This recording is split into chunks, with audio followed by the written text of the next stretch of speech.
So this is not really the video that I wanted to make, but I gotta make it anyway. So I'm here where my excavator's parked, and I got the news yesterday. I had a guy come out yesterday, and he pretty much did everything that the first guy did. You know, they checked all the electronics and stuff like that. He ran all the diagnostics and whatnot. Long story short, he came back with the same diagnosis. He said that the engine has lost compression, and he can't figure out why, and the first guy also couldn't figure out why. We thought it was something electrical, but apparently it's not. So he told me yesterday, he called me and he asked me if I installed the injection pump, the lift pump. I was like, yeah, I did all the work. You know, I'm pretty good with engines and stuff like that. And I told him, you know, before I got into this, you know, I'm a huge drag racing fan and a Formula One fan as well.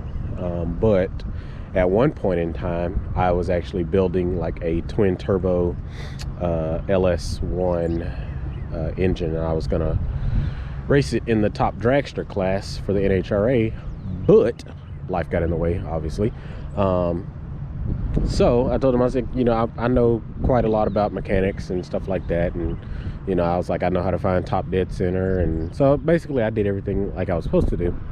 Well, then he tells me, well, there's one pin on the flywheel, but the way the engines work is that if you don't pull the valve cover off to check and make sure you're at top dead center, then you may be at top dead center number 6, because that pin will line up with the hole at TDC 1 and TDC 6.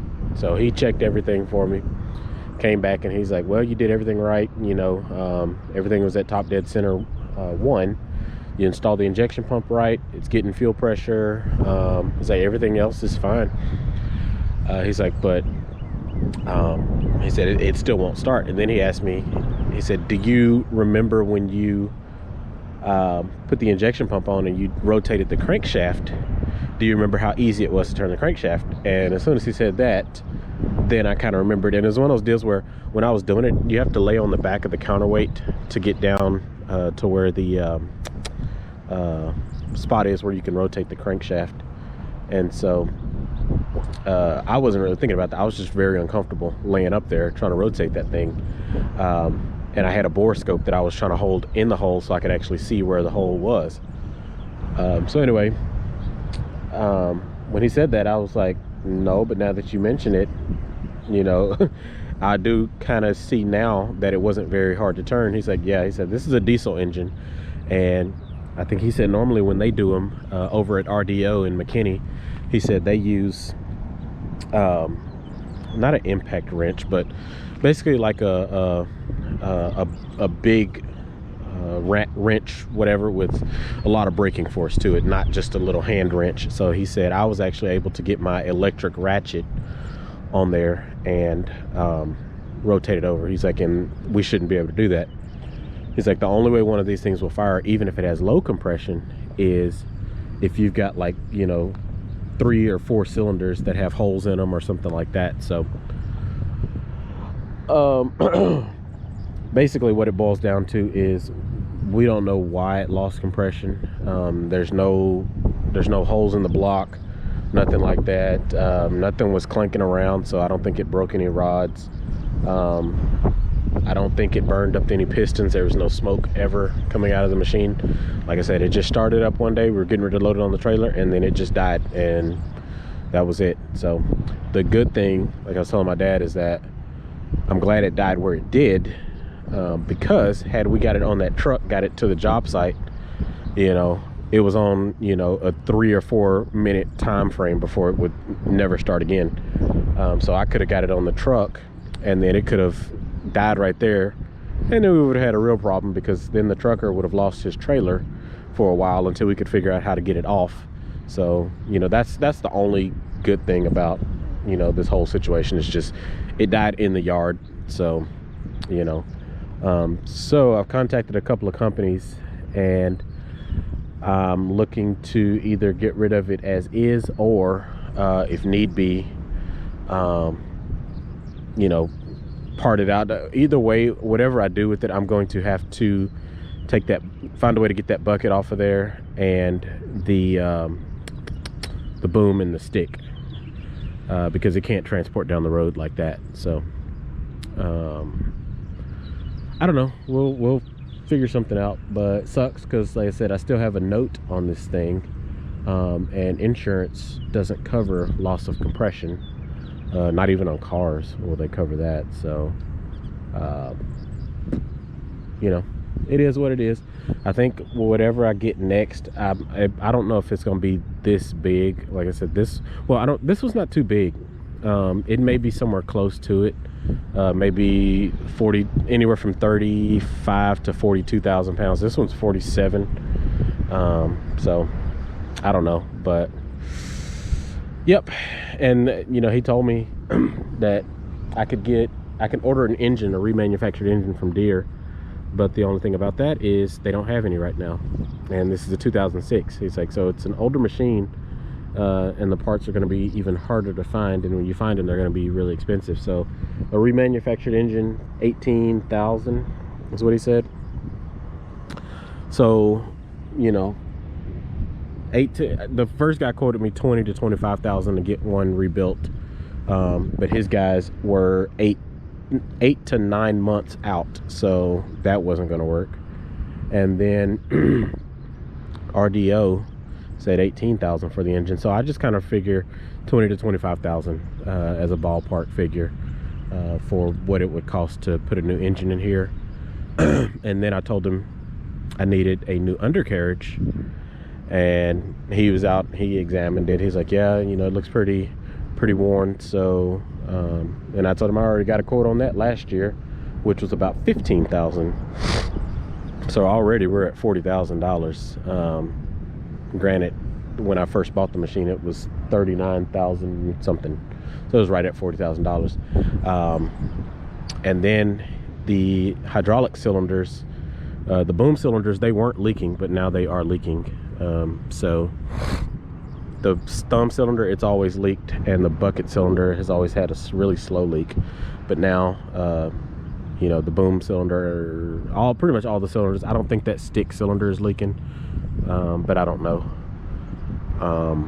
But pretty much all of them are leaking, and so I'll have to get those repacked. And then he was mentioning that once you start getting dirt, or once you have leaky cylinders, the dirt, the first place it goes is to the control valve, and he said that was more expensive than the engine was for one of these machines. You know, I've never priced one, but I told him I knew a guy who replaced one, and he spent about $8 grand on it, and he kind of laughed and said, well, he must have only did part of it, you know, or, you know, a section or whatever, because he said it should cost at least twice that much, you know.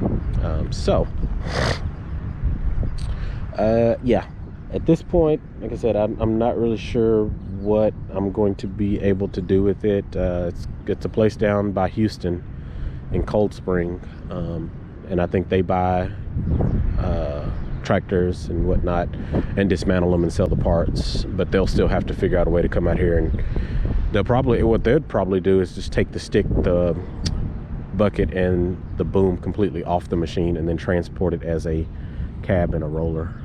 So if they were to do it, but like I said, it sucks that I still have a note to pay on it, but at this point it's just like a big piece of iron. And you know, I thought about putting the engine in myself, but again, I'm gonna spend 18 grand, and then like I said, by the time I'm done doing that, and of course I'd have to rent equipment, you know, to lift the engine out and all this good junk. And then of course there's an undercarriage and everything else, you know. So, and he did mention that, you know, when these machines have to sit for a long time, things start to prematurely wear and fail. So, you know, I guess they like to be used and not just sitting for months on end. So the sucky part about this bucket, you know, the boom and all that stuff is pretty straightforward on how you get it out, undo the pins and take the screw or the bolts out, knock the pins out.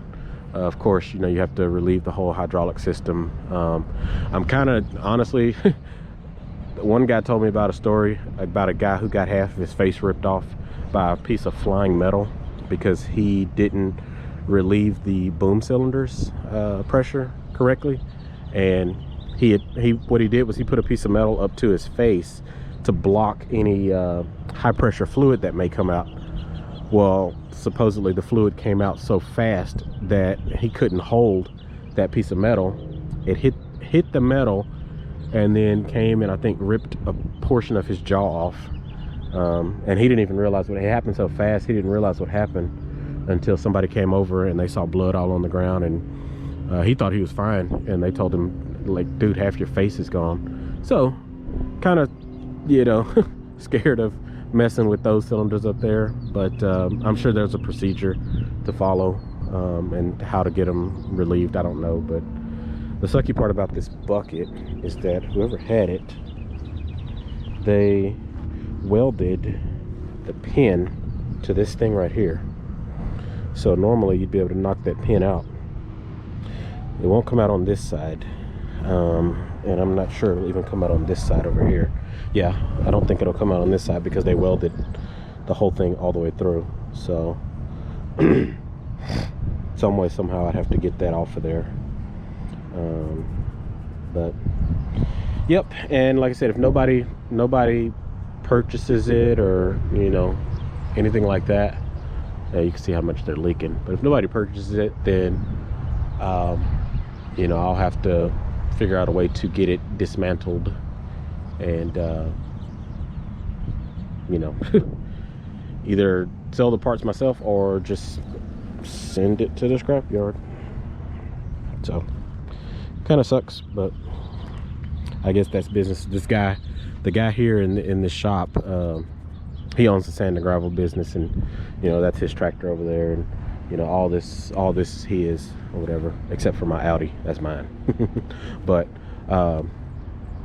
he owns all that, and, you know, I was telling him last night what was going on with it, and he was like, you know, yeah, he's like, I've been there several times, you know, in business, and he said sometimes it, you know, you just feel like throwing your hands up and giving up. And, you know, yeah, I've crossed that point, and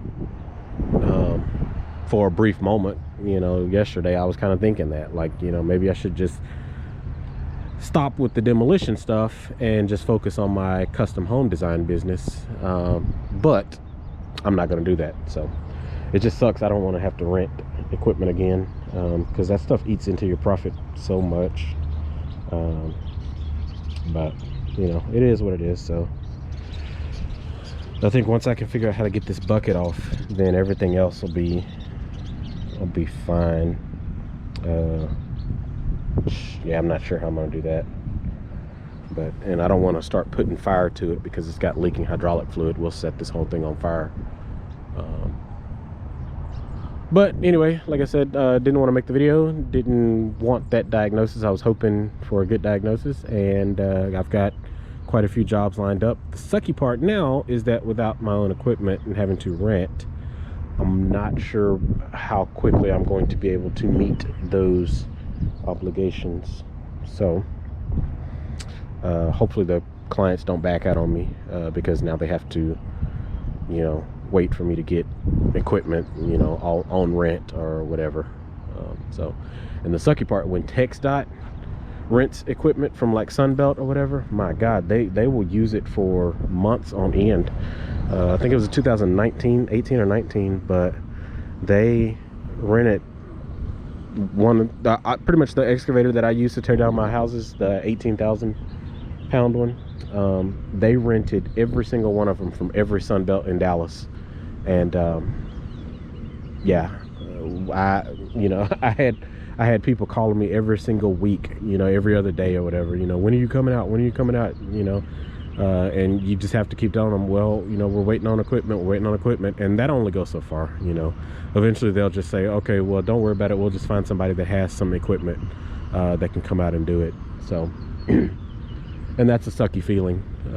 So to have a job pulled out from under your feet, you don't, nobody ever wants that. So anyway, I'm just rambling. I need to get back to the office and get some. I do have quite a few home plans to design, and I actually got a text or email from one of my online publishers about some home plans that they want modifications on. So yeah, you can't see that, but it says modification request. Anyway, so I'm gonna get back to the house, get to work, and like I said, we'll figure out something to do with this. Hopefully somebody will come through and say they, heck, maybe I may put it on Machinery Trader as well. That's another thing. I'm glad I came out here. I need to do that, take pictures of it. But maybe Machinery Trader, somebody will buy it as is, and you know, maybe they've got a shop where they can take it and actually lift the engine out with like a gantry crane or something.